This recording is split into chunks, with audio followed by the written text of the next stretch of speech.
네, 하나님의 오늘 우리에게 주신 말씀은 창세기 14장 17절에서 24절까지의 말씀입니다. 창세기 14장 17절에서 24절까지의 말씀을 제가 한 절, 여러분이 한 절 교독하도록 하겠습니다. 아브라함이 그돌라오멜과 그와 함께한 왕들을 쳐 부수고 돌아올 때에 소돔 왕이 사회 골짜기 곧 왕의 골짜기로 나와 그를 영접하였고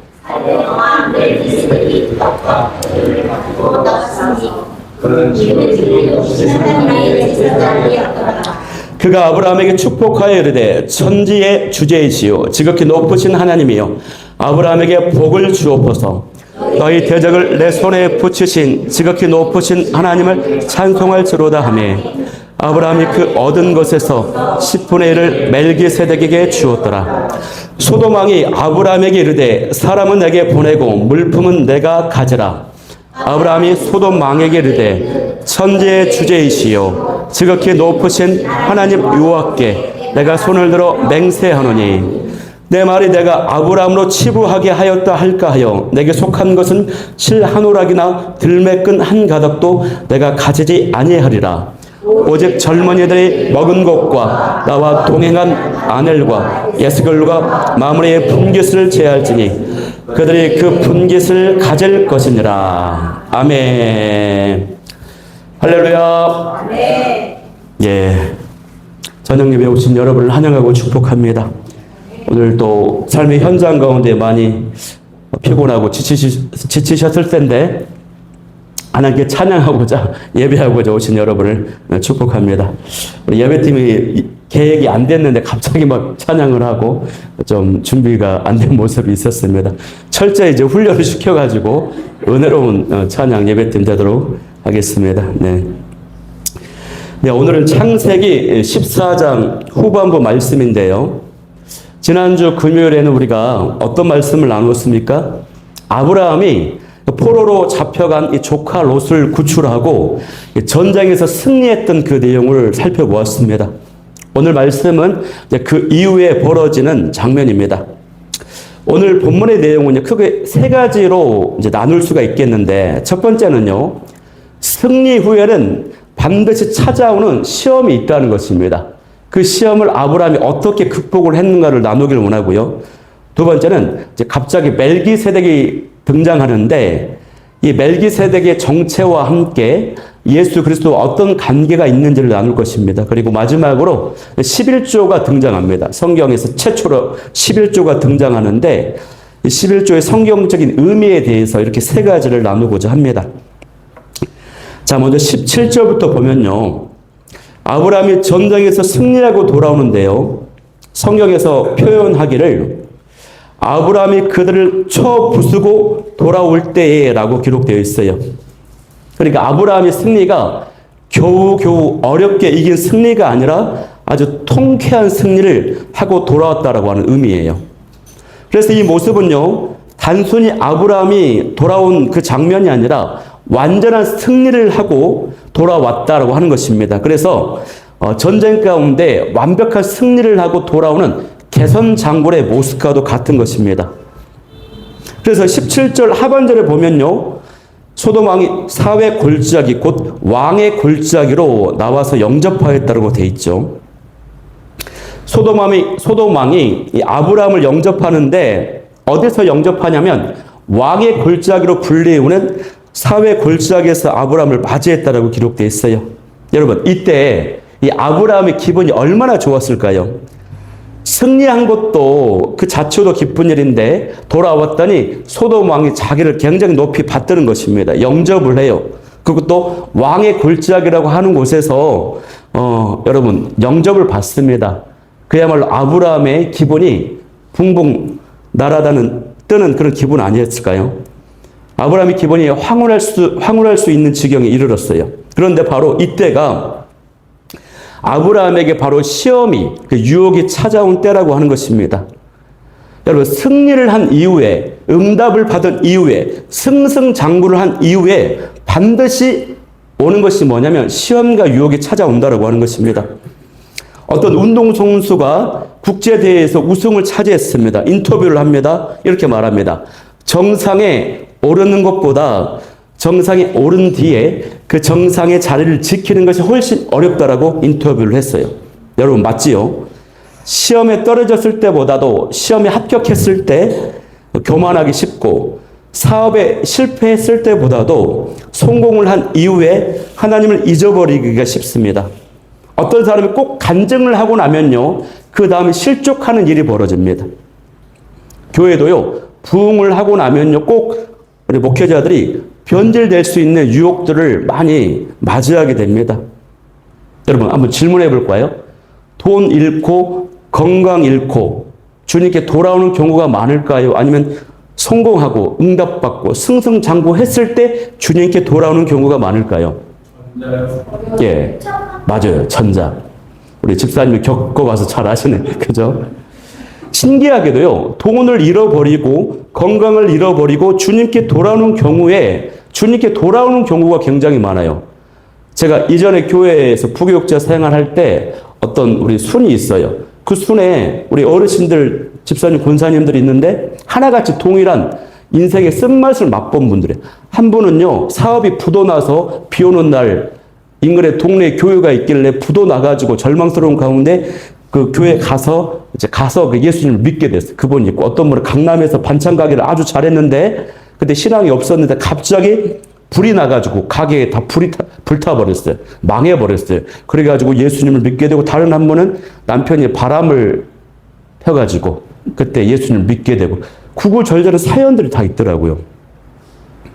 그랬는데 성공하고 승리하고 신앙이 주어졌다라고 하는 이야기를 제가 별로 들어본 기억이 별로 없어요.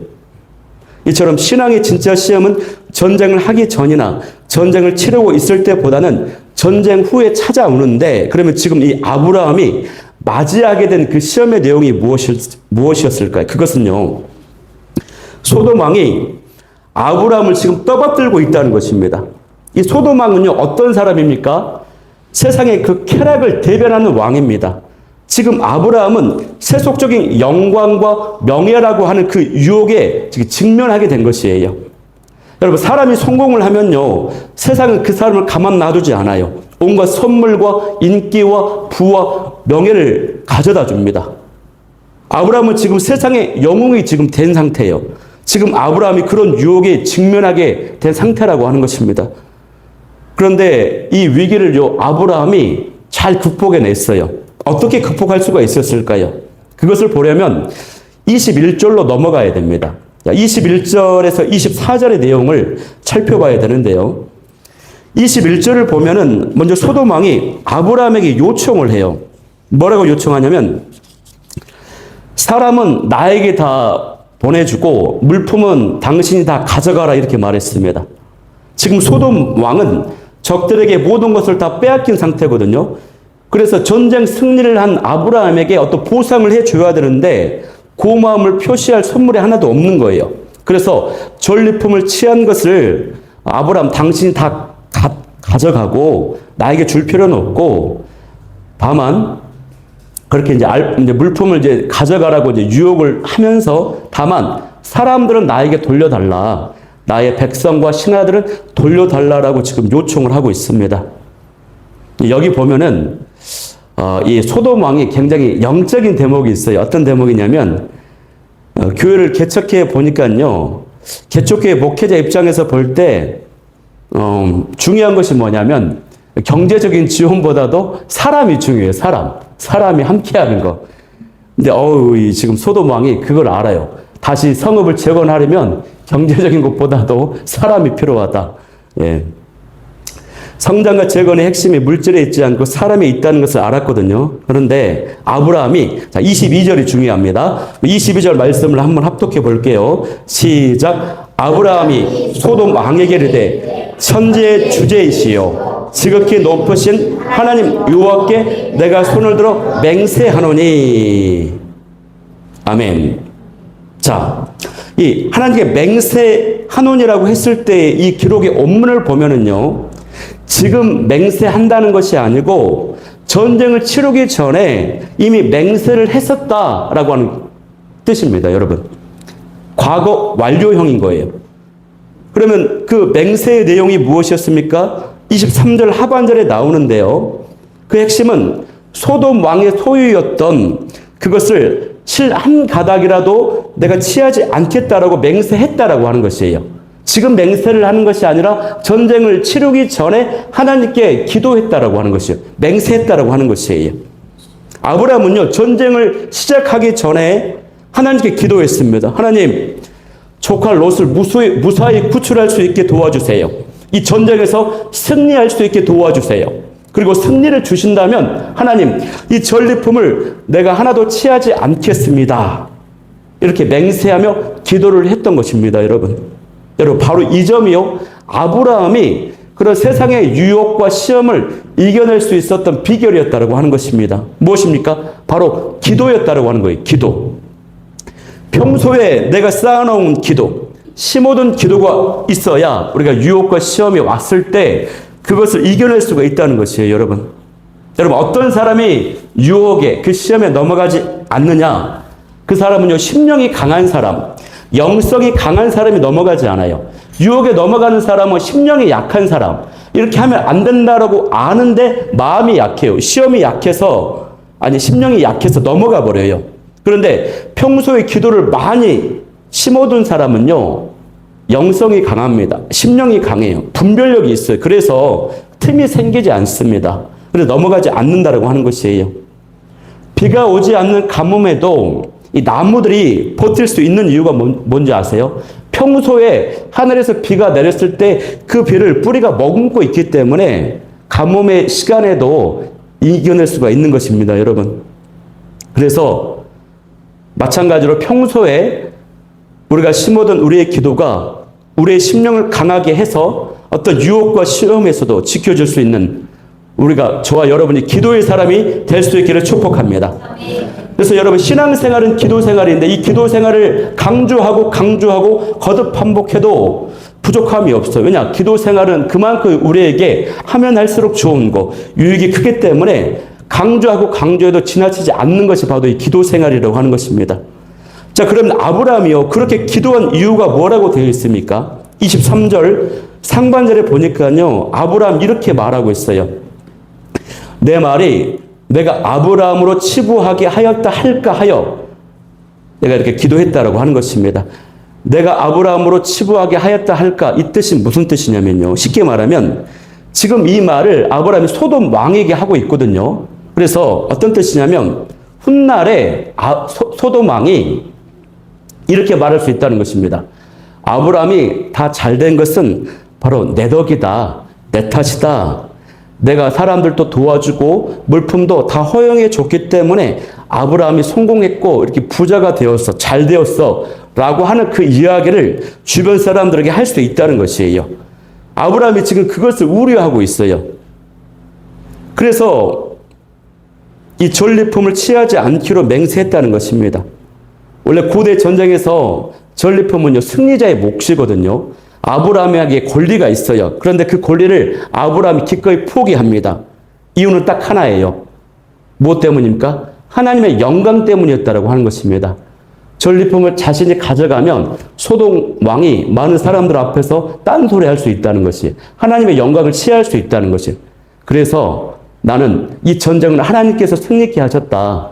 나는 하나님께서 모든 것을 다 책임져 주셨다. 이 한 가지를 위해서 전리품을 취하지 않기로 맹세하면서 기도했다라고 하는 것입니다, 여러분. 여기서 우리가 아브라함이 전쟁에 나가기 전에 어떤 마음으로 기도했는지 알 수 있어요. 이 아브라함의 모습이 얼마나 여러분 멋있습니까? 사람의 힘이나 세상의 도움으로 잘 되었다라고 하는 그 말을 듣지 않도록 하겠습니다. 승리케 하시는 분은, 축복하신 분은 오직 하나님뿐이십니다. 하나님께만 영광이 되게 하겠습니다. 그런 마음으로 기도했어요, 여러분. 이 아브라함의 기도 안에 아브라함의 그 신앙 고백이 들어있는 것입니다. 그리고 아브라함의 이 기도는요, 일종의 소원 기도였거든요. 승리하고 나서 그 소원대로 그대로 약속을 지켰어요, 여러분. 정말 멋있습니다. 지난번에는 아내를 막 팔아버리더니 계속해서 멋진 모습 계속 보여주고 있어요. 아브라함의 목적은요, 딱 한 가지였거든요. 롯을 구출하는 데 있었어요. 우리가 기도할 때도 그 본질적인 목적을 잊지 말아야 됩니다. 여러분, 기도할 때, 그 기도가 응답되었을 때, 그 응답의 과정 가운데 부수적으로 나타나는 어떤 유익이 발생할 때가 있습니다. 그것을 취함에 있어서 하나님의 영광이 가려지지 않도록 해야 돼요. 예를 들면은, 제가 이제 목회자다 보니까 목회자 비유를 항상 하게 되는데, 많은 목사님들이 나를 비롯해서 교회의 성장과 부흥을 위해서 많이 기도합니다. 그 과정 가운데 나타나는 것이요, 교회가 부흥하고 성장하면 반드시 나타나게 돼 있는 부수적인 것이 뭐냐면, 사람들이요, 그 목사님을 칭찬하고 자랑하고 인정한다라고 하는 것이에요. 이게 나타나요. 그때 목회자가 자신의 영광을 취해버리면 안 돼요. 자신의 실력인 것 마냥, 자신의 능력인 것 마냥, 자신의 자랑인 것 마냥 취하면 안 된다라고 하는 것입니다. 이거 정말 조심해야 돼요. 아브라함은요, 지금 그렇게 하지 않았다라고 하는 것이에요. 기도의 본질적 목적은 롯을 구출하는 데 있었지만, 그로 인해서 전리품이 발생하는데 그것을 자기가 취하지 않고, 취하게 되면 하나님의 영광이 가려지니까 그것을 기꺼이 포기했다라고 하는 것. 바라옵기는요, 저와 여러분은 기도할 때 기도의 본질과 목적에 집중하는 기도자가 되길 축복합니다. 그리고 그 응답의 과정과 상황 가운데서 어떤 유익이 생겼을 때에 그 영광과 그 유익을 자신에게 돌리지 마시고 하나님께 공동체에 돌리는 저와 여러분이 될 수도 있기를 축복합니다.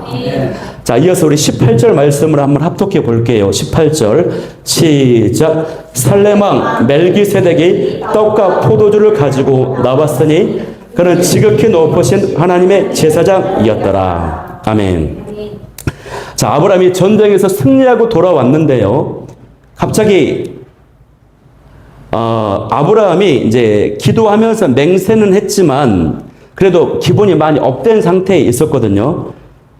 그런데 하나님께서요, 그 마음을 이제 평균치로 정상의 상태로 돌아오게 만드세요. 그게 뭐냐면 살레망 멜기세덱이 갑자기 등장한 것입니다. 이 멜기세덱은요, 지극히 높으신 하나님의 제사장이라고 했어요.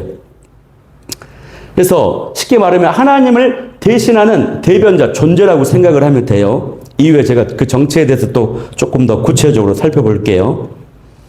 근데 이 멜기세덱이 뭐라고 아브라함에게 이야기하자면, 아브라함이 지금 마음이 업된 상태거든요. 그때 아브라함에게 축복을 하면서 이렇게 외칩니다. 천지의 주제이시오, 지극히 높으신 하나님이여, 아브라함에게 복을 주옵소서. 그렇게 한 다음에 20절 상반절에서 너희 대적을 내 손에 붙이신 지극히 높으신 하나님을 찬송할지로다, 이렇게 외쳤어요. 쉽게 말하면 뭐냐면, 멜기세덱이 갑자기 나타나서 업돼 있는 아브라함에게, 아브라함아 수고 많았다, 축복한다. 그런데 너 그거 알지? 꼭 기억해. 네가 승리한 것은 너 하나님 때문인 거 알지? 네 실력 아닌 거 알지? 그러니까 하나님께 찬양해라, 하나님을 찬송하자. 그렇게 이제 쉽게 말하면 그렇게 외쳤다라고 하는 것입니다. 그러니까 아브라함이 막 업된 상태에서 기도도 물론 했지만 마음이 지금 평균치로 진정이 되었다라고 하는 것입니다. 하나님께서 높아질 수 있는 그 아브라함의 마음을요, 겸손하게 잡아주셨다라고 하는 것이에요. 저와 여러분도 그런 걸 자주 겪지 않습니까? 어느 날 내가 어떤 일을 잘해가지고 사람들이 막 높이고 인정하고 조금 높아졌어요. 그런데 며칠 지나지 않아서 갑자기 어려운 일이 생기고 낮아지는 일이 생기고 또 사고가 생겨요. 그런 일을 저는 굉장히 많이 겪거든요. 항상 하나님께서 겸손하게 하신다, 이 경험을 많이 했습니다. 그런데 이 멜기세덱이요, 아브라함에게 필요한 두 가지 필요를 지금 채워주고 있어요. 첫 번째는요, 육적인 필요입니다.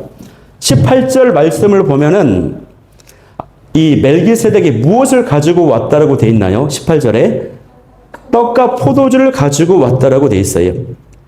지금 이 아브라함과 그의 군대들이 전쟁을 치르고 돌아온 직후거든요.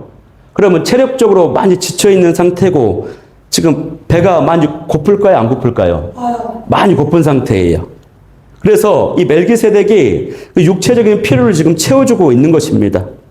우리는 영적인 데에 관심이 많은데 우리는 때로는 사람들이 육신적인 필요가 있을 때 그 필요를 채워줄 필요가 있어요. 교회에서 노숙인들이 가끔씩 옵니다. 밥 한 끼 달라고, 몇천 원만 달라고, 한 끼 하자고. 근데 자꾸 왔는데 돈을 좀 쥐어주고 그 배고픔을 해결해 줘야 되는데 그렇게는 하지 않고 자꾸 예수님 믿으라고 막 강요하고 예배 나오라고만 이야기해요. 그건 안 맞는 겁니다. 열왕기상 19장에 보면요. 엘리야가 갈멜산에서 그 엄청난 대성을 거뒀잖아요. 바알 선지자들과 그 아세라 그 선지자들을 다 썰어버렸거든요. 대성을 거두고 나니까 이제 놀란 그 민족의 회개 운동이 일어나고 많은 사람들이 하나님께 돌아올 줄 알았어요. 근데 그렇지 않은 거예요. 근데 그 사실에 실망해가지고 영적인 탈진에 빠져버렸어요. 그래가지고 로뎀 나무 아래에서 하나님 차라리 제 목숨을 거두어 주십시오 하고 원망하며 쓰러집니다. 이때 하나님은요, 엘리야를 책망하지 않습니다. 거창한 설교를 하지 않아요. 숯불에 군 떡이랑 물을 줍니다. 그리고 다시 재웁니다. 다시 깨웁니다. 다시 먹입니다. 다시 재웁니다. 먼저 이렇게 육체적인 필요를 채워주셨다고 하는 것입니다. 교회에서 리더 회의 때요, 리더들이 목사님한테 엄청 혼났어요. 다 풀이 죽게 되었어요. 리더 회의가 끝나고 이제 식사를 하러 갑니다. 근데 그날따라 굉장히 맛있는 맛집에 데리고 갔어요. 맛집을 데리고 갔더니 그거 먹고 다 기분이 풀려버렸어요. 웃으면서 막 좋아졌어요. 회복됐어요. 다시 이제 목사님 혼내도 되는 거야, 이제. 견뎌지게. 그래서 목구멍이 열려야 귓구멍이 열린다. 라고 하는 것입니다. 외부 수양회를 가도요, 어떤 장로님과 목사님이 티격태격 했는데 수양회 가서 그렇게 좋은 풍성한 음식과 그런 것들을 주니까 기분이 풀려요. 근데 우리가 이제 6월 12일 날 야유회 가기로 했잖아요. 김 권사님 저녁 바베큐 쏘기로 했거든요. 그래서 아주 맛있고 풍성한 고기 준비를 해줄 줄 믿습니다. 근데 오늘 또 나올 줄 알았는데 안 나왔어요. 김 권사님. 꼭 설교에 언급을 하면 안 나오더라고요. 그래서 앞으로 언급을 안 하기로 했어요. 두 번째로요, 멜기세덱은요, 또 어떤 필요를 채워주냐면 아브라함에게 영적인 필요를 채워주고 있어요. 여기가 중요한데, 그것은 하나님의 제사장으로 불리우는 멜기세덱으로부터 축복을 받았다라고 하는 것입니다. 그 내용이 20절입니다. 앞서서 육적인 필요를 채웠고 이제는 영적인 필요를 채워주는 것입니다. 20절 우리 한번 읽어볼게요. 합독합니다. 시작. 너희 대적을 내 손에 붙이신 지극히 높으신 하나님을 찬송할지로다 하며 아브라함이 그 얻은 것에서 10분의 1을 멜기세덱에게 주었더라. 예. 여기 보면요, 이 장면은 이 19절이네, 19절. 제가 잘못 읽었어요. 19절에 아브라함에게 복을 주옵소서 축복을 했습니다. 이 장면은 단순히 멜기세덱과 아브라함과 1대1 사항이 아닙니다. 지금 이 현장에 수많은 사람들이 지금 함께 있는 것이에요. 소돔 왕과 소돔 왕의 백성들, 또 아브라함의 부하들, 또 이민족들이 많이 지금 몰려있는 상태에서 이 멜기세덱이 아브라함에게 축복을 했어요. 종교개혁자 루터는 이 장면에서 멜기세덱이 그 많은 사람들 앞에서 아브라함이 있지만 그 많은 사람들 앞에서 하나님에 대해서 설교를 했다, 이렇게도 풀이를 합니다. 설교하는 시간이었다라고. 근데 중요한 것은 뭐냐면 하나님께서 아브라함을요, 영적인 방법으로 높여주셨다라고 하는 것입니다. 영광받게 하셔 주셨다라고 하는 것이에요. 앞서 지금 아브라함이 뭘 포기했다 그랬죠? 세상으로부터 받는 그 영광과 명예, 높임 받는 것을 포기했다 그랬죠. 물질도 포기했다 그랬죠. 근데 그것을 누가 지금 채워주고 있는 것이에요? 멜기세덱이, 하나님의 대변자라고 할 수 있는 멜기세덱이 육적인 필요를 채워주고 영적인 방식으로 아브라함을 높여주셨다고 하는 사실이에요. 아브라함이 전쟁 전에 기도도 했지만 하나님의 이미 지금 부어주시는 그 영광과 필요를 지금 다 지금 경험하고 있는 상태인 것입니다, 여러분. 그래서 이 아브라함이요, 유혹에도 흔들리지 않았던 것이에요. 원래는 전쟁에서 승리하고 돌아왔으면 이 소돔 왕이 그 모든 필요를 채워줘야 되는데 소돔 왕이 필요를 채워줄 수 있는 상태가 아니에요. 영적인 것도 그렇고 지금 물질도 없어요. 근데 하나님께서 그 모든 것을 지금 아브라함에 채워주고 있다라고 하는 것입니다. 여기서 우리가 발견하는 중요한 원리가 있죠. 뭡니까? 우리가요, 저와 여러분이 하나님의 영광을 위해서, 주와 복음을 위해서 기꺼이 내려놓고 나의 권리를 포기하고 뭔가를 내려놓으면 언뜻 볼 때는 손해보는 것 같지만 그 모든 것을 하나님의 더 좋은 곳으로 더 넘치도록 채워주신다는 사실입니다. 지금 이것을 지금 보여주고 있는 것이에요. 저와 여러분이 이것에 대한 분명한 믿음을 가지고 나아갈 수 있기를 소망합니다. 주와 복음을 위해서, 하나님 나라를 위해서, 교회를 위해서, 영혼 구원을 위해서 기꺼이 나의 것을, 나의 시간과 물질과 나의 어떤 권리까지도 기꺼이 내려놓고 던질 수 있는, 내 인생을 그 모든 것에 던질 수 있는, 그때 하나님은 책임져 주십니다. 넘치도록 채워 주십니다. 그러면요, 이 멜기세덱의 정체가 무엇일까요? 이 정체. 참으로 신비로운 인물인데요. 먼저는 기록으로만 보면은 그는 살렘 왕이라고 되어 있어요. 이 살렘은 예루살렘의 옛 지명입니다. 예루살렘의 옛 지명. 그는 당시 가나안 땅 살렘 지역을 다스리던 실제 존재했던 왕으로 이해될 수 있습니다. 북부 연합군이 공격을 했을 때요, 살렘은 무사했거든요. 그래서 이 살렘 왕 멜기세덱이 고마워가지고 축복하려고 아브라함에게 나타난 것으로 보입니다. 그런데 그의 등장이 워낙 독특하기 때문에 여러 가지 견해가 있어요. 학자들마다 역사적 인물로서 이 기록에 근거한 여러 가지 입장들, 학설들이 있는데, 단순하게 이제 저와 여러분은 가장 유력한 견해인 그냥 당시의 경건한 제사장이었다, 하나님을 믿는 사람이었다 정도로만 이해하면 될 것 같아요. 이거보다 중요한 건 뭐냐면, 이것이 바로 이제 기록으로서 또 역사적 인물로서의 정체였다면, 영적으로 봤을 때 이 사람이 진짜 성령이 증거하는 정체가 뭐냐, 여기에 이제 집중해야 되거든요. 자, 18절에서 멜기세덱은 살렘 왕이라고 그랬죠. 살렘 왕. 살렘은 평강이라고 하는 뜻입니다. 또 멜기세덱이라고 하는 그 단어는요, 멜기와 세덱, 멜렉과 세덱 합성어입니다. 쉽게 말하면 의의 왕이라는 뜻이 의의 왕. 자, 평강의 왕이고 의의 왕입니다. 자, 근데 이 멜기세덱이 떡과 포도주를 가지고 등장을 했습니다. 자, 그리고 이 사람은 또 제사장이에요. 자, 이쯤 되면 여러분 누가 생각이 납니까? 우리 자녀들, 아멘. 예수님. 맞아요. 예수님이 생각나는 거예요. 그래서 이 멜기세덱은 예수 그리스도를 예표하는 인물이에요. 예표. 예표라는 뜻은 뭐냐면, 자녀들, 앞으로 나타나게 될 어떤 거에 대해서 미리 보여준다. 증표로, 징조로 보여준다. 이런 뜻이에요. 그러면 예수님께서 가지고 계신 여러 모습들이 있잖아요. 다양한 모습들이 있거든요. 그 모습 중에서 이 멜기세덱은 예수님의 특별히 어떤 부분에 대해서 보여주는 인물일까요? 그것은 바로 예수님이 영원한 대제사장으로 오신 분이시다라고 하는 것을 보여주는 것입니다. 이 멜기세덱이. 그 내용이 어디로 가면 또 나오냐면, 히브리서 7장에 가면 자세히 나와 있어요. 여러분, 이스라엘에서, 물이 없네. 이스라엘에서요, 괜찮습니다. 이스라엘에서 제사장의 역할이 뭐죠? 제사장의 역할은요, 죄가 있는 그 인간과 하나님을요, 화해시키는 역할이에요. 어떻게 화해를 시킵니까? 희생 제사를 집례하는 것을 통해서 하나님과 죄를 지은 백성의 화해를 시키게 되는 거거든요. 오늘 이 시대 우리를 왕 같은 제사장이라고 부릅니다. 오늘날 저와 여러분은 무엇으로 화해를 시킵니까?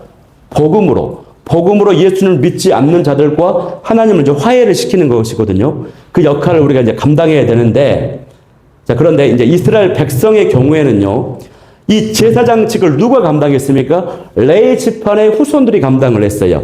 레위 지파가 감당을 했고, 아론의 후손이 제사장의 역할을 감당했습니다. 그런데 여러분, 질문합니다. 예수님은 레위 지파입니까? 아닙니까? 아니에요. 그렇죠. 맞아요. 유다 지파. 요한이는 10개 물으면 10개 다 맞아. 네. 예수님은요, 레위 지파가 아닙니다. 다윗의 후손이 유다 지파의 후손이에요.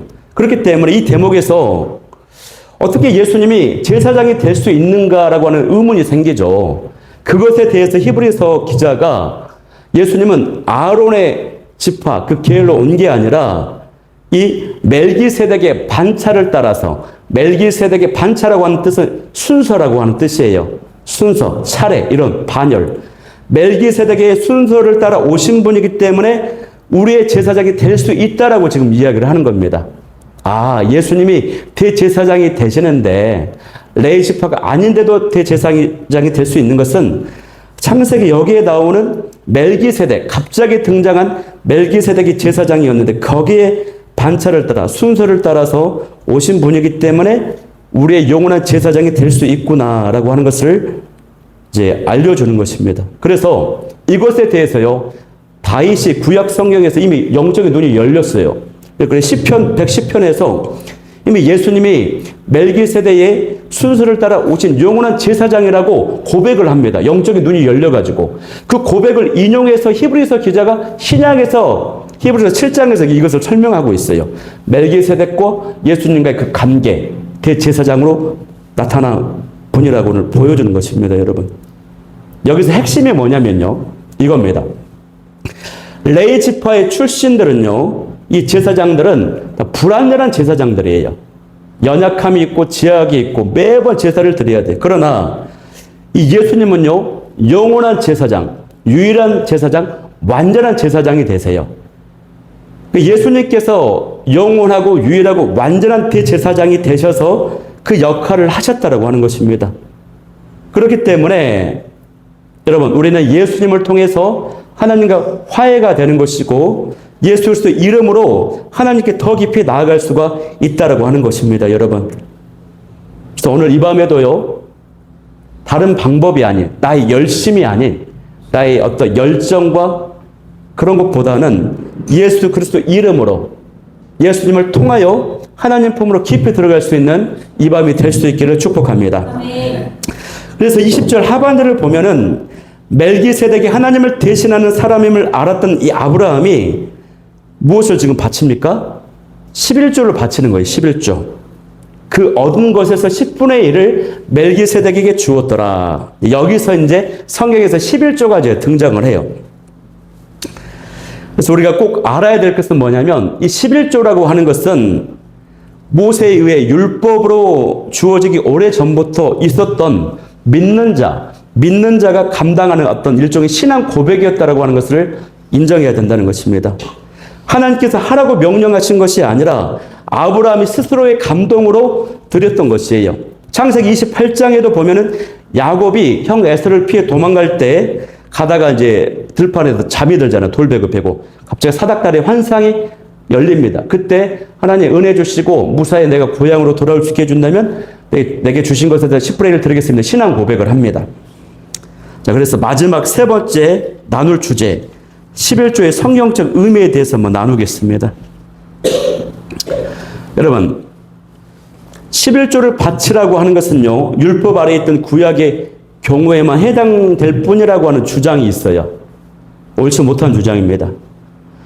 11조 헌금에 대한 성경적이고 전통적인 견해, 그 입장은 무엇입니까? 그것은 하나님이 우리에게 모든 것을 주셨는데 그에 대한 감사와 믿음의 고백으로 10분의 1을 하나님께 드린다. 신학적 표현이에요. 고백이에요. 그래서 10분의 1만 드리고 나머지 10분의 9는 내 마음대로 쓴다라고 하는 것이 아니죠. 내 마음대로 사용해도 되는 것은 아닙니다, 여러분. 모든 것이 하나님의 것이고 하나님의 뜻대로 사용되어져야 돼요. 그런데 요즘에 유튜브 또 어떤 영상들을 보니까요, 11조를 내지 않아도 된다라고 주장하는 사람들이 있더라고요. 그럴듯하게 말을 해서 현혹시킵니다. 제가 좀 살펴봤어요. 몇 가지 막 근거를 들어서 이야기를 하더라고요. 저도 어떤 부분들은 저 근거가 맞는지 헷갈리는 부분이 있었어요. 그래서 저도 이번 기회에 그들의 주장이 과연 그러한가 하고 교수님 말씀을 막 참고하면서 확실히 다시 한번 정리를 해보는 시간을 가졌어요. 오늘 제가 간단하게 11조에 대한 몇 가지 쟁점을 정리하고 가고자 합니다. 헌금을 강요하려고 하는 그런 의도가 아닙니다. 절대 오해하지 마세요. 워낙 세상이 혼탁해서요, 여러분, 정리하고 가야 돼요. 여러분은 이제 11조 생활에 흔들림이 없는 분이라는 것을 압니다. 그러나 혹시 주변에서 이상한 말을 듣고 엉뚱한 말을 하시는 분이 있다면 그분들을 바로 잡아 줄 수 있기를 바라요. 그런 의도에서 나누는 것이에요. 11조를 안 해도 된다라고 주장하는 저들의 근거는 뭐냐면 11조는 예수님 때문에 구약의 그 의식법이 혹은 제사법이 폐지되었기 때문이라고 주장을 해요. 어떻게 보면 그럴듯하게 들려요.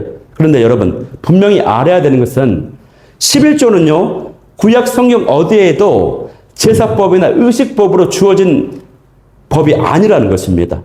이거를 오해하고 있어요. 제사법이나 의식법이 절대 아니에요. 그리고요, 이전에는 이 도덕법, 시민법, 제사법을 구분했어요. 신학에서. 근데 무자르듯이 딱 구분했는데, 근데 신학이 발전하면 발수록 그 안에 담겨있는 정신과 본질, 가치들이 서로 섞여 있어요. 엄밀하게 나눌 수가 없어요. 무엇보다도 레위기 27장을 보면은 11조는 소원 예물과 달리 원래부터 하나님의 것으로 분명히 규정되어 있는 예물이라고 하는 것입니다. 이것을 우리가 명심해야 돼요.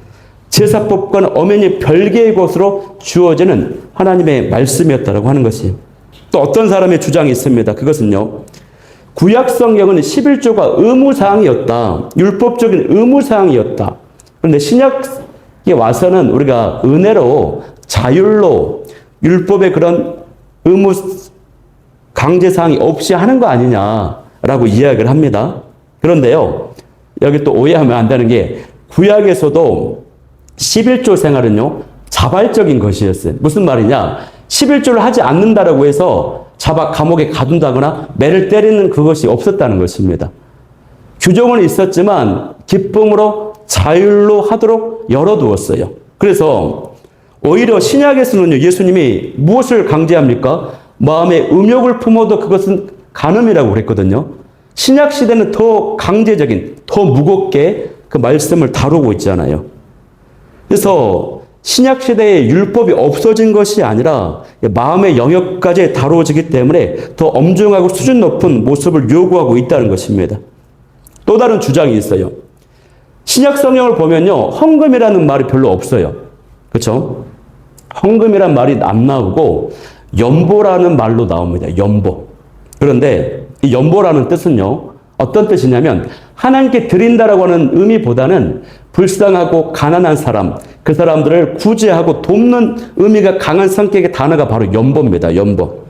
신약 성경에 헌금이라는 말이 별로고 연보라는 말이면, 근데 이것은 어떻게 된 거냐면, 초창기 이 성경 말씀을 신약을 번역한 존 로스 선교사님이 헌금이라는 원어들이 많이 있는데도 불구하고 연보라는 말로 다 바꿔버렸어요. 이유를 알 수 없어요. 그런데 헬라어 성경, 신약 성경 헬라어의 그 원문이라든가 또 영어 성경을 보면요, 우리나라 말로는 연보라고 해석된 그 단어를 그 다양한 문맥과 맥락에 맞춰서 헌금이라고도 번역이 되고, 하나님께 드려지는 예물이라고도 번역이 되고, 기꺼이 막 정성으로 모였던 마음이라고도 번역이 되고, 연보라고도 번역이 되고, 다양하게 번역이 됐다라고 하는 것입니다. 이것을 알아야 돼요. 그렇기 때문에 이 헌금에 대한 근거, 11조를 안 해도 된다라고 하는 근거가 사라지게 되는 것입니다. 또 하나 이제 있습니다. 그건 뭐냐면요, 마지막으로 중요한 거, 더 많이 있는데 시간 관계상 딱 하나만 얘기하겠습니다. 그것은 예수님도 11조를 인정했다 안 했다? 이것이 중요해요. 11조를 인정했어요. 마태복음 23장 23절에 보면은 화 있을진저 외식하는 서기관들과 바리새인들이여, 너희가 박하와 회양과 근체의 11조는 들이되 그것보다 더 중요한 정의와 궁율과 믿음은 버렸다. 그러나 이것도 행하고 저것도 버리지 말아야 할지니라 라고 예수님이 분명하게 말씀하셨어요. 11조도 귀한 것인데 그것보다 더 귀한 것도 있으니 이것도 하고 이것도 하라라고 예수님이 말씀하셨다라고 하는 것입니다. 여러분, 제가 이번에 공부를 좀 많이 했습니다. 여러분, 원래 공부랑 거리가 먼 사람인데, 여러분, 11조를 안 해도 된다고 하는 분들의 진짜 의도가 뭘까요? 정말 더 드리고 싶어서 그럴 거 아니에요. 마음은요, 하나님의 모든 것이 하나님의 것이다, 그렇게 말은 합니다. 그러나 실상은 정작 어떤 기준에 매이지 않고 이 예물을 자유롭게 양심의 가치를 느끼지 않고 싶어서 그렇게 하는 거예요. 여러분, 세상이 갈수록 혼탁해지고 있어요. 교회 안에도요, 세속화되고 있어요. 이것이 바로 세속화의 증거입니다. 여러분, 어떤 분들은요, 새벽 예배를 없애야 된다고 주장하는 분들이 있어요. 기가 막힙니다. 어떤 분들은요, 방언 기도를 하면 안 된다고 하는 분들이 있어요. 기가 막힙니다. 어떤 분들은 동성애가 죄가 아니라고 이야기하는 분들도 있어요. 이처럼 세상이 갈수록 혼탁해지고 있습니다. 진리를 변질시킵니다. 말씀이 있으면 이 말씀이 있는 그대로 받지 않고 자꾸 다른 근거 구조를 껴가지고 맥락으로 꽈가지고 왜곡해서 풀어냅니다. 바라옵기는 저와 여러분은 진짜 진리의 말씀에 바르게 서 있는 저와 여러분이 될 수 있기를 축복합니다. 주의 은혜가 많이 필요한데 오늘 이 밤에 한국교회 성도들을 위해서도 기도할 수 있는 밤이 되었으면 좋겠습니다.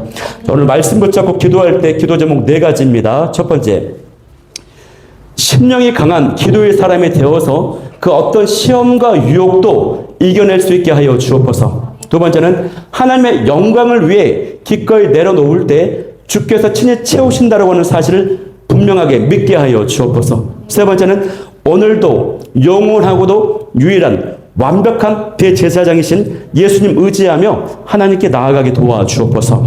마지막 4번째, 내게 주신 모든 것이 하나님의 것임을 인정하는 11조의 그 성경적 정신을 바로 알고 온전히 드려지는 나의 삶이 되게 하여 주옵소서. 우리 기도 제목 가지고 감사합니다. 기도하며 나아가겠습니다. 우리 찬양하고 합심해서 말씀 붙잡고 기도하고 그 다음에 교회를 위해서 뜨겁게 기도하고 다시 찬양하고 마지막 개인과 가정을 위한 기도 제목하고 기도를 3번 모으고 마치도록 하겠습니다. 우리 함께 기도에 찬양하며 나아가겠습니다.